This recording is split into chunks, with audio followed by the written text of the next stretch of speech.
జిల్లా రెవెన్యూలో దొంగలు పడ్డారు. ప్రభుత్వ రికార్డులు ట్యాంపరింగ్, కీలక ప్రభుత్వ రికార్డులు మాయం.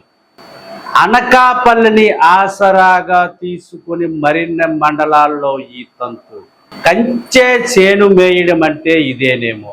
ప్రభుత్వ ఆస్తులను కాపాడాల్సిన రెవెన్యూ అధికారులే స్వాహా చేస్తున్న వ్యవహారంపై జిల్లాలో జోరుగా చర్చ జరుగుతోంది.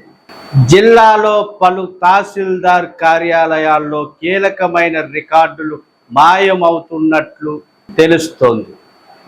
తప్పులు చేసిన అధికారులపై ఉన్నతాధికారులు ఎటువంటి చర్యలు చేపట్టకపోవడం, ఈ జాడ్యం ఇతర మండలాలకు కూడా పాకింది.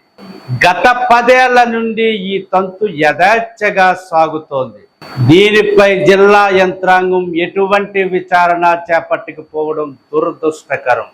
జిల్లాలో ఏ ప్రాంతాల్లో అయితే ధరలు బాగా పెరిగాయో ఆయా ప్రాంతాల్లో రికార్డులు ట్యాంపరింగ్ జరగడం కానీ లేదంటే రికార్డులు మాయం కావడం కానీ జరుగుతుంది.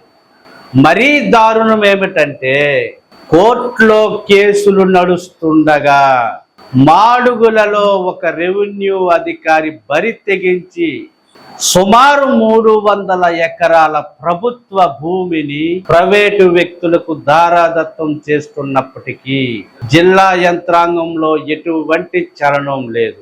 కోర్టుల ఆదేశాలను కూడా బేఖాతరు చేసే స్థితికి కొందరు రెవెన్యూ అధికారులు బరి తెగించారు. వాస్తవానికి రెవెన్యూ శాఖలో మంచి అధికారులు చాలా మంది ఉన్నారు. అక్రమాలకు పాల్పడుతున్న కొందరి రెవెన్యూ అధికారుల వలన ఈ శాఖపై పూర్తి నమ్మకం సన్నగల్లింది. అనకాపల్లిలో రెవెన్యూ అసోసియేషన్ అండ చూసుకొని ఒక అధికారి పలు అక్రమాలకు పాల్పడుతున్నట్టు విమర్శలు ఇప్పటికీ ఉన్నాయి. ఈ అధికారి అనకాపల్లిలో విధులు నిర్వహిస్తున్నప్పుడు అనేక అవకతవకలు జరిగాయన్నది విదితమే.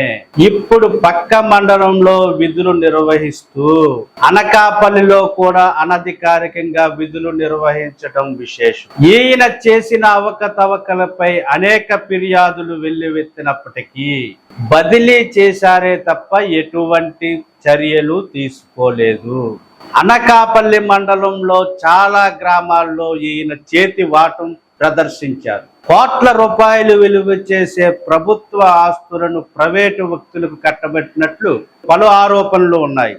అలాగే ల్యాండ్ ఎక్విజిషన్ జరిగిన ప్రతి చోట అవకతవకలు జరిగాయని ప్రజల నుండి ఆరోపణలు వినిపిస్తున్నాయి. ఒక తెలుగుదేశం నాయకుడు తెర వెనక చక్రం తిప్పుతున్నట్లు తెలుస్తుంది. ముఖ్యంగా జిల్లా కలెక్టర్ ప్రతిష్టాత్మకంగా నిర్వహిస్తున్న PGRS లో పలు ఫిర్యాదులు వచ్చినప్పటికీ ఎటువంటి చర్య లేకపోవడంతో బాధితులు ఆవేదన చెందుతున్నారు. అనకాపల్లిలో జరిగిన భూదందాలపై CBI విచారణ జరపాలని, ముఖ్యమంత్రి ఉప ముఖ్యమంత్రికి ఫిర్యాదు చేయాలని, జిల్లా ఇన్ఛార్జ్ మంత్రిని నిలదీయాలని వామపక్ష పార్టీలు, ప్రజా సంఘాల నాయకులు సమాయత్తం అవుతున్నట్లు సమాచారం. కాగా జిల్లాలో దాదాపు అన్ని మండలాలలో ప్రభుత్వ రికార్డులు కనిపించకపోవడం, ఇంతటి సీరియస్ విషయాన్ని జిల్లా ఉన్నతాధికారులు ఎందుకు పరిగణలోకి తీసుకోలేదు?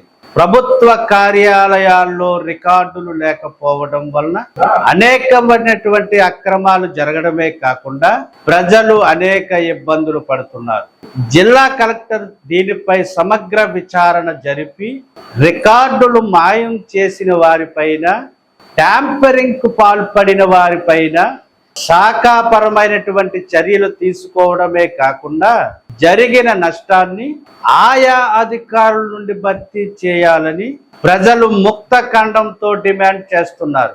మరి ఈ విషయంపై కలెక్టర్ ఏ విధంగా స్పందిస్తారో వేచి చూద్దాం. చూస్తూనే ఉండండి BBR TV. Thank you.